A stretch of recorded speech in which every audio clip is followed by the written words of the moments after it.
Hi everyone, today we're going to be doing linear modeling, where we write equations of linear functions using points and slope. So just to get our brains warmed up, let's go ahead and determine a reasonable domain and range for each situation. Okay, the first one says a professional basketball player earns $150,000 for each game played, and there are 82 games in a season. So we really have to think about cause and effect here. Does the players earning $150,000 determine the number of games, or does the number of games they play determine how much money they earn for the season? Well, the number of games is going to determine the amount of money that the players make. So domain, remember domain is going to be your input values, which are normally your x values. And range is going to be your output values or your y values. Okay, domain, those are your x values or your input values. Range, that's going to be your y values or your output values. So let's talk about the number of games possible. What is the lowest amount of games that you can play? That would be 0. So the number of games you play is going to be sandwiched somewhere in between 0 and 82 games. What about the range? How much money you make? Or can you make? If you play no games, how much money are you going to make? You're going to make absolutely no money at all. What's the most amount of money you can make? Like if you play all 82 games, how much money are you going to make? Well, if you play 82 games, and each game you make $150,000, I would multiply 82 by 150,000 in order to determine how much money I'm going to make. That's going to end up being $12,300,000. Wouldn't that be nice to make that much money? Okay, let's look at number 2. You eat up to 5 meals a day with an average of 844 milligrams of potassium at each meal. Okay, so is the number of meals going to determine the potassium, or is the potassium going to determine how many meals you eat? The number of meals is going to determine how much potassium you're eating. So we're going to say that our input is number of meals, and our output, or the range, is going to be the potassium. Okay, so what's the lowest amount of meals you can eat in a day? You could technically eat no meals. And what's the most we're going to see? It says we're going to eat up to 5 meals. Okay, what about the range? It says that you have an average of 844 milligrams of potassium at each meal. So if you eat no meals, how much potassium are you intaking? How much potassium are you taking in? 0. What's the most amount of potassium we could eat per day? If we have 5 meals, and at each meal you eat 844 milligrams of potassium, what is the total amount? Well, if I multiply those together, we get 4,220. Okay. The average amount of money spent on food per person at the amusement park that can accommodate 2,500 people is $5.25. So is the amount of money spent on food going to determine the number of people in the park? Or is the number of people in the park going to determine how much money you're spending on food? Well, the number of people that are coming to the park is going to determine how much money is spent on food. So we're going to say that the input or the domain is number of people. So what's the lowest number of people that can come to the park? Well, no one could come to the park. That's possible. What's the most people that can be in the park at one time? Well, it says the park can only accommodate 2,500 people. So I'm going to say that the max would be 2,500. So how much is spent on food? Well, if no one's in the park, there's no money spent on food. What's the most amount of money? Well, if all 2,500 people are in the park and a meal is $5.25, how much money would be spent on food ultimately? We would get $13,125. And there we go. Okay, today we're going to do more writing equations of lines. We've already reviewed this. If you have the slope and y-intercept, you're going to use slope-intercept form. If you're given the slope and a point, you're going to use point-slope formula. And if you're given 2 points, remember that's 2-part process where first you have to find the slope and then you're going to use the point slope form. Okay. So in example 1, it says writing a linear equation from a graph. The graph shows the distance the asteroid travels in x seconds. Write an equation of the line and interpret the slope. Okay, so let's first identify the y-intercept. The y-intercept is where the graph crosses the y-axis. So here's the y-axis. Okay, if you think about extending this, you could get all 4 quadrants. It's really just showing us one of the 4 quadrants, right? So the red is the y-axis. Where does it cross the y-axis? Right here. So I'm going to say that my y-intercept is 0, 0. And what is the slope of that line? Well, there's 2 different ways you can do slope. You can either use that formula, y2 minus y1 over x2 minus x1 to get the slope, or you can just count boxes. Okay, remember slope is also rise over run, so you can count how much you're going up or down and how much you're going left or right. So I'm just going to go ahead and use rise over run here. It looks like I'm rising 24, and then I'm running 5 in order to get to that next point. Okay, so for slope, I'm going to say that we rose 24 and we went right 5, and then I'm going to simplify that. Which 24 over 5 doesn't simplify. You could write it as a decimal. This would be equivalent to 4.8 as well. Okay, we really don't want to round. 4.8 is not rounded at all. That is an exact value. We call that a terminal decimal. Okay, if you wanted to use the 2 points, you could use 0, 0 and the 0.524 to calculate slope. You would just do your y2 minus y1 over x2 minus x1, and we still get 24 fifths. Okay, so you have some flexibility there. Okay, now that we have the slope and the y-intercept, we can write our equation using slope-intercept form. The slope was 24 fifths, or you can put 4.8. I like decimals for real world contextual situations, as long as, like I said, it's a terminal decimal that stops, it's exact. Plus b, well my b value is 0, so really I don't have to put the plus 0 on there. 4.8x is fine. Okay, let's go ahead and interpret the slope. That's the next part, is to interpret the slope. What does the slope mean? Like if I'm thinking about slope being rise over run, what is my vertical axis, or what is my rise? What is my vertical axis telling us? That's miles. And what is my horizontal or my run axis telling us? The seconds, right? Time. So really what this means is miles per second. Okay, so that would say that the asteroid travels 4.8 miles per second. Okay.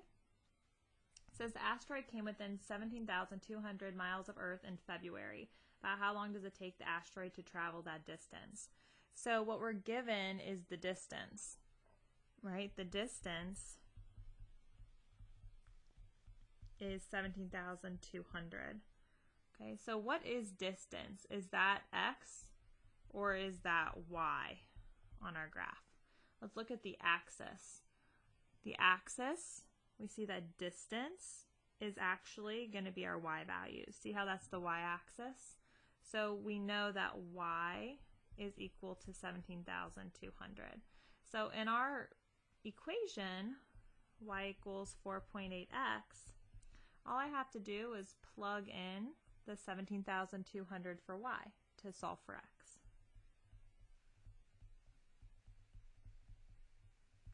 Okay, what would I do to get x by itself?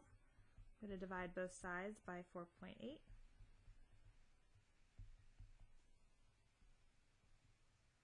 Okay, and x would be approximately what? Go ahead and just give me a rounded answer to the nearest second. 17,200 divided by 4.8. We get 3,583.3 repeating. So I'm just going to round down to 3,583. Remember, that's seconds. Okay, so we'll say about 3,600 seconds. And really, there's about 3,600 seconds in an hour. So we could say that it takes about 1 hour for the asteroid to travel those 17,200 miles. It's moving pretty fast. Okay. The graph here shows the remaining balance, Y, on a car loan after making X monthly payments. Write an equation of the line and interpret the slope and Y-intercept. What is the remaining balance after 36 payments? Okay, so let's go ahead and start with writing an equation of a line.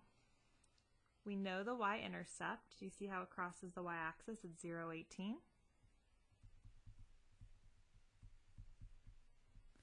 And I just need to know the slope.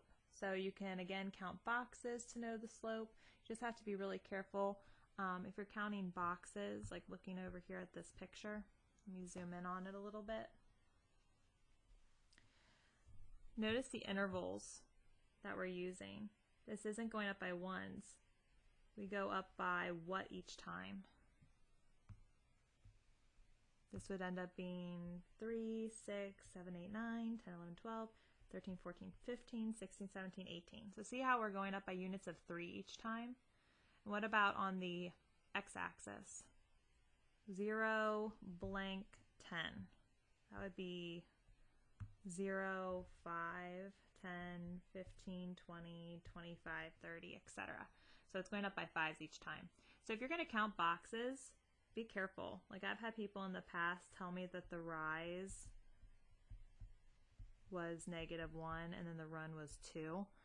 That's actually not correct here. Like, really, what's my rise? I'm going from 18 to 15, that would be down 3. And then I'm running, instead of just 2, we'd be running 10. So I really get -3/10 there. So just be careful if you're counting using the picture. Sometimes it's a safer bet just to use your slope formula.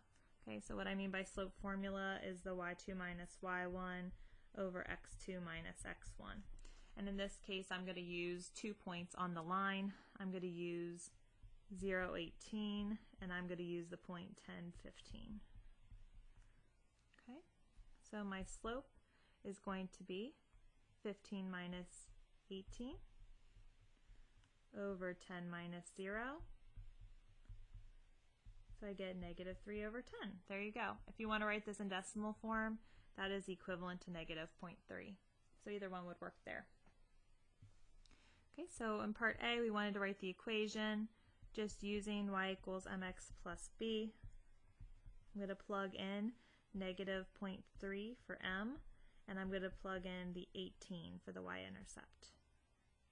That part's done. Okay, now we want to interpret the slope and the y-intercept.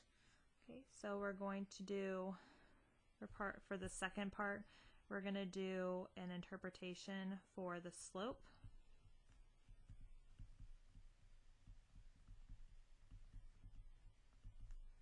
And the y-intercept.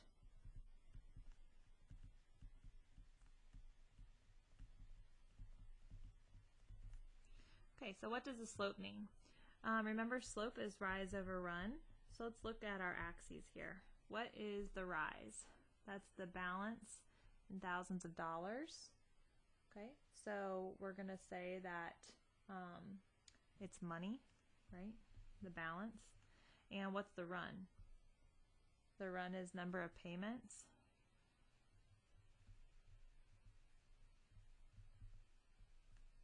So really, this is the money per payment. Okay, we could say that -3/10 means that we're going down a certain dollar amount per every 10 payments. And the reason why this is so tricky is because notice that my y-axis here is written in thousands of dollars. So rather than just saying we're going down $3 per 10 payments, it's not just down $3. We actually have to move this decimal place over 3 times in order to get the amount of money we're going down each time. So again, the reason why I'm moving the decimal over is because the first time is 10th, then 100, and then 1,000. Okay, you could also multiply 3 by 1,000 in order to get how much money you're going down every 10 payments. So I'm saying we're going down $3,000 per every 10 payments. Okay, let's go ahead and do the Y-Intercept interpretation. The Y-Intercept is 0, 18. Remember, 0 is your X value, which represents number of payments. So when you've made no payments, and what's Y represent? That's balance in thousands of dollars. When you've made no payments, you have 18 what? Well, I have to multiply that by 1,000, remember? I have $18,000 left. I mean, let's just think about this. Okay, we're dealing with a car loan. When you buy a car, you're going to owe a lot of money on it, right? And then as you start making more and more payments, then the balance that you have remaining goes down. So when you start off, when you haven't made any payments yet, the car was $18,000. And that's why with the slope, it's so important to know that every time you're making 10 payments on it, the amount that you have left to owe is going down by $3,000. Okay. You could even write this slope interpretation as going down $300 per one payment if you wanted to divide by 10, so you could figure out how much it's going down each time you make a payment. Okay, but with the Y-intercept interpretation, I'm just going to say that the starting loan balance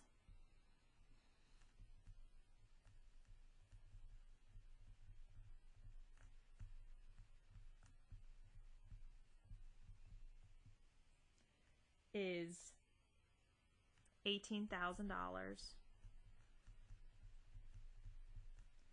before any payments are made.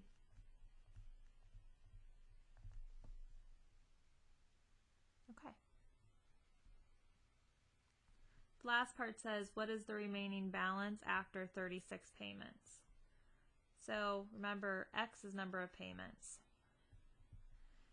So after 36 payments are made, what's the remaining balance? Well, I'm going to use this formula that we came up with in part A. So we'll have Y equals negative 0.3. I'm going to plug in 36 for X and simplify to figure out what my balance is. Okay, so we have negative 0.3 times 36 plus 18. I'm just popping this in my calculator, and we have 7.2. Which, remember, 7.2, Y is written in thousands of dollars, so if I multiply this by 1,000, or if I move the decimal over 3 times, I would really get that a balance of $7,200 remains. That's a lot of payments, and you still owe over $7,000. Okay. Let's go ahead and take a look at this problem. We've got 2 prom venues that are charging a rental fee plus a fee per student. The table shows the total cost for different numbers of students from Lakeside Inn and the total cost Y in dollars for X students at a Sunview resort. That's represented by the equation 10x plus 600.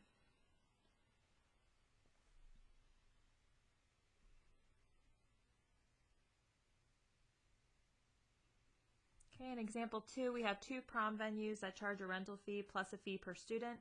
The table shows the cost for different numbers of students at Lakeside Inn. The total cost for X students at Sunview is represented by this equation, 10x plus 600. Which venue charges less per student? When you see that word per, I'm instantly thinking slope. How many students must attend for the total cost to be the same? Okay. So let's go ahead and start out just by taking a look at this chart for Lakeside Inn. Okay, it says, how do we know that the table above shows an exact linear relationship? Okay.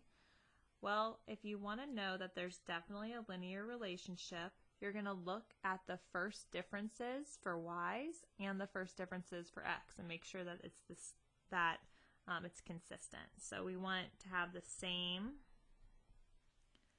first differences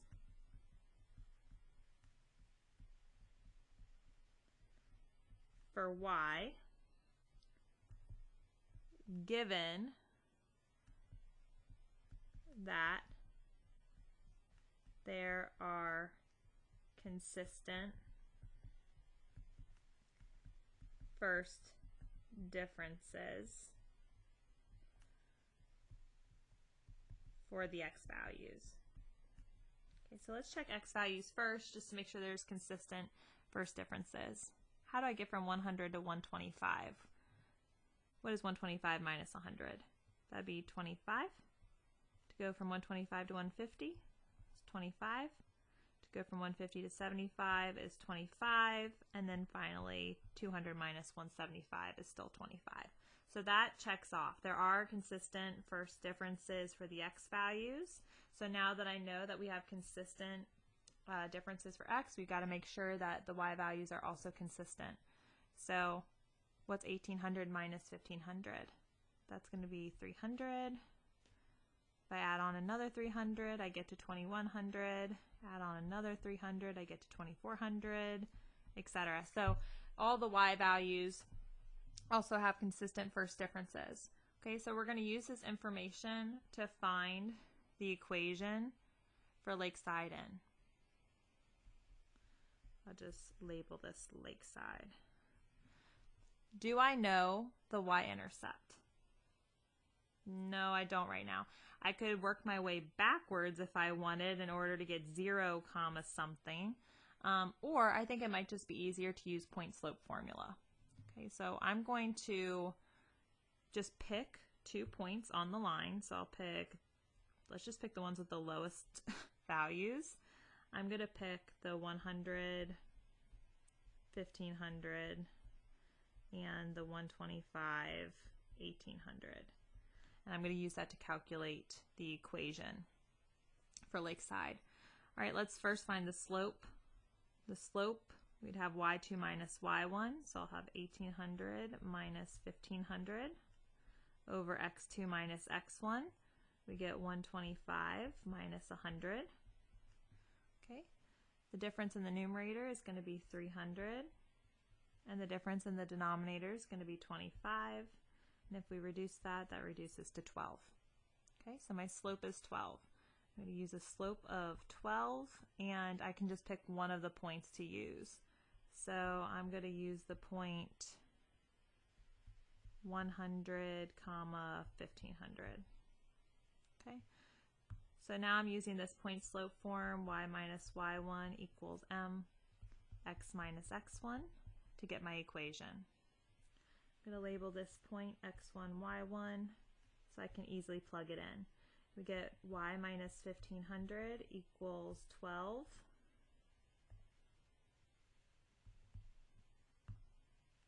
x minus 100 is x1. Okay, let's just simplify it to get it in y equals form. So we have y minus 1500 equals 12x minus, multiplying by 100, we just move the decimal over twice, so that would be 1200. Okay. Then we'll add the 1500 on both sides, and we get y equals 12x plus 300 for Lakeside. Okay, and I already have the equation for Sunview, right? For Sunview,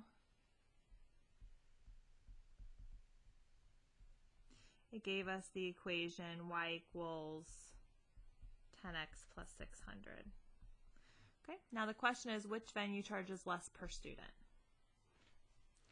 Let's think about the slope interpretation here. We have rise over run, so that would be cost over student, or price per student. So really the slope means price per student. So where Sunview charges $10 per student, Lakeside charges $12 per student.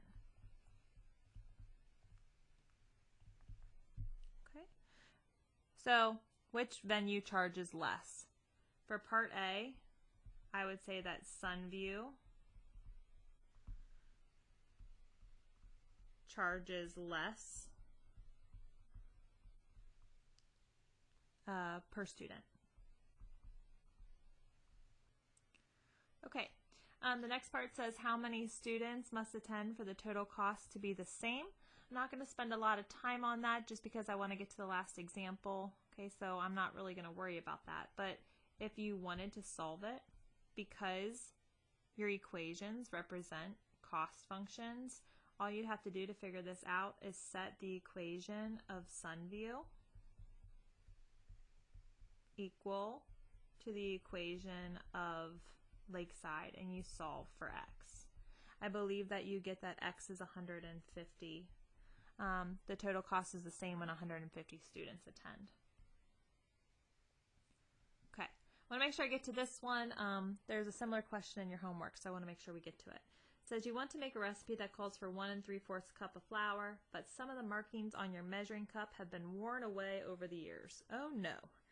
You can still see the half cup and 1 cup lines on your measuring cup, and you can still see all of the ounce markings. It is visible that half a cup is 4 ounces and 1 cup is 8 ounces. So they give us a relationship, right? Half a cup's 4 ounces and 1 cup is 8 ounces. Write an equation that represents ounces in terms of cups. So this wording is weird, which is why I want to go over this.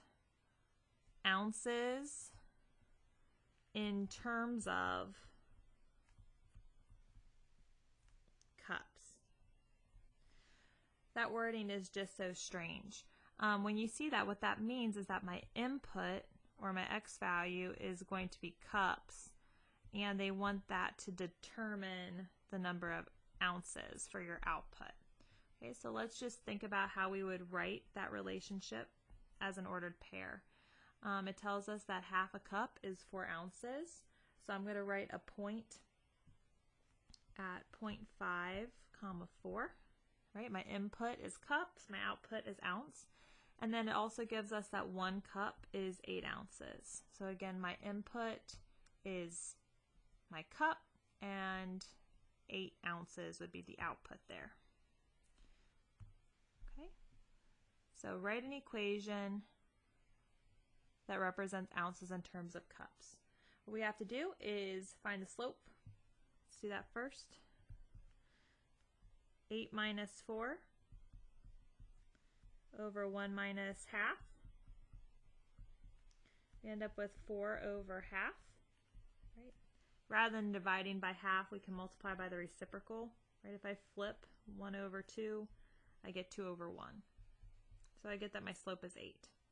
Okay, slope is 8, and we just pick one of those 2 points to use in our point slope form. Okay, so I'm going to use 1, 8. So now I'm plugging that information into my point slope form. We'll call this my x1, y1, and I already know my slope. My y1 is 8, m is 8, and x1 is 1. Okay, just distribute that 8 through so we can try to simplify this. We get 8x minus 8 when we distribute, and if I add 8 on both sides, oh, look at what happens if I add 8 on both sides. Really, that just goes away. So I get y equals 8x for part A.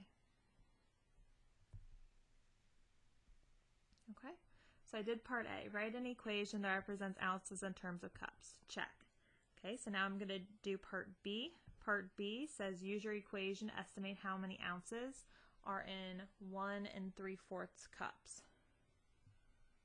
Okay, use your equation to estimate how many ounces are in 1 3/4 cups. So X is your input. We're inputting 1 3/4. I think it would be easier to write this as an improper fraction. So what's 1 times 4? That's 4 plus 3. That'd be 7/4. Right? Another way you can think about it is if you have 1, that's 4/4. And then I still have to add on the 3/4, which gives us 7/4 for X. Okay, so I'm going to plug that in for part B.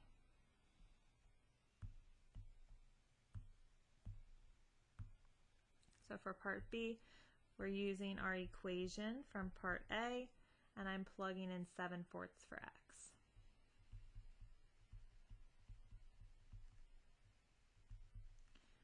Okay, so I would end up getting what? That would end up being 14. So I get 14 ounces. Okay, there are 14 ounces in 7/4 cups. Part C is quite tricky. I'm going to do part C just in black. It says rewrite your equation in part A to represent cups in terms of ounces. Okay, this is weird. So now for part C, we're writing cups in terms of ounces. So my input and output values are changing. The easiest way I can think to do this is just to solve for the opposite variable. So instead of having y by itself, let's get x by itself. So I'd get 1/8 y equals x as well. Okay, we just want to get the other variable x by itself in order to write an equation of cups in terms of ounces. Now if I plug in the ounces, I can quickly simplify to get how many cups.